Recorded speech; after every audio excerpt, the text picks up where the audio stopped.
When I was much younger, I'm still young. When I was much younger, our universities was actually the place where people met with God. People come to the university and they met with God. People come to the university and their lives were turned around. And that would not be possible if God didn't have men in those places. You know, while the man of God was preaching, he stood here and then he gave an analogy. I think there was a protocol guy standing there. And then he was tapping the young man, and then he was saying how when man sinned, when the prodigal son sinned, he kept running. He kept running. But the father kept chasing after him. And then he now said something that was striking. He said, the man that was running from the father maybe thinks he can do without the father, but that the father tapped him and said something like, "Me, I cannot do without you." See,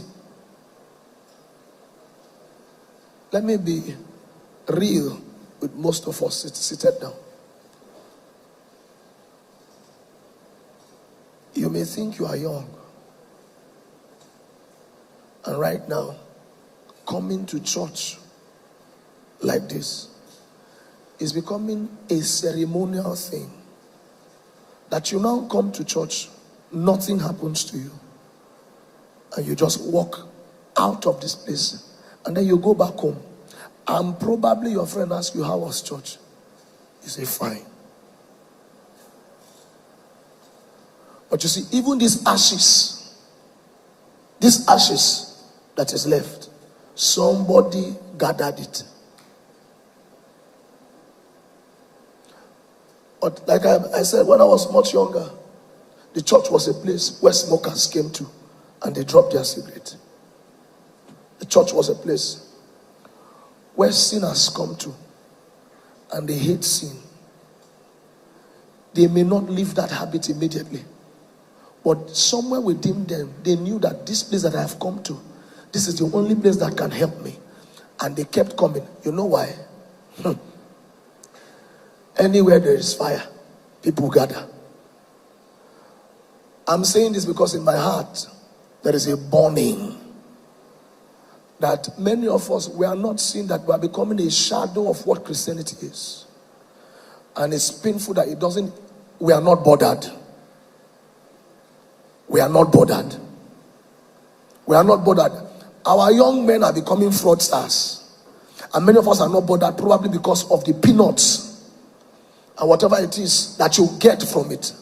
Our instrumentalists are becoming fornicators, using their gifts to deceive women. And we are not bothered. We are not troubled. As a music minister, you are in the choir.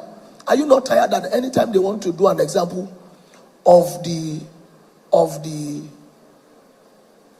venue through which Satan came and deceived the pastor, it's always choir? It's any time they want to say a brother was vibrant in church and then suddenly he was no longer vibrant, the demon always came from the choir unit. And we are not bothered. The only thing that can stop that demon from coming out from that unit is if there is fire perpetually on the altar. I came to speak to us youth unapologetically this morning that if we continue like this, we will have nothing to hold as Christianity. And Christianity is not religion. If you don't touch the life that is in it, you will be speaking Jesus and die. It is written in scriptures, "Ye are gods, but ye know not." He said, "You will die like mortal men." this morning, haven't heard all that we have heard. When we came to this school, I looked around and I saw how people were going about doing their business. And it's looking like Christian, how do I put it? Church meetings are not considered something serious here. Church meetings are not considered something serious here. And do you know why it's like that? Can I tell you? As much as you may not want to hear me this morning, it is because of what the man of God said when the father tapped the boy and said, I cannot do without you. God cannot have men if he doesn't have men. Yes. As mighty as God is, he will not force himself on you. He is not like the devil who barges into your house to steal, to kill, and to destroy. For him to do anything with you, he needs your consent. And that is why when the man of God finished preaching, he asked, peradventure your way is not straight. It's a decision that you made. Nobody coerced you to make that decision. He said, you made that decision, and it didn't stop there. You will need to take the responsibility of becoming a burning and a shining light, like John the Baptist. The Bible calls him a burning and a shining light. There is a reason why the burning first before shining. It is because when you came to Jesus, you came with your baggages of sin, your baggages of many things. There needs to be a burning. The burning is so that all that does not look like Jesus that is in you can burn out. It is until that time that your light begins to shine. When you are in the state of burning, you are not really attractive. It is in the place of shining that kings will come to your rising. A major concern this morning is that young people, and I'm not saying every one of us can make that decision. Even if it's 2 people that will decide this morning from here and say, no, God will have men. God needs to take over our universities. God needs to take over our hostels. God needs to take over our classrooms. From the way the man of God was speaking, you could tell that they touched the real old Christianity. That was what they touched. It's not this our own, that everything is Gen Z. Can I tell you the truth? Christianity has not changed. The way has not changed. Forget what social media tells you. It has not changed. The place of waiting on the Lord is still there.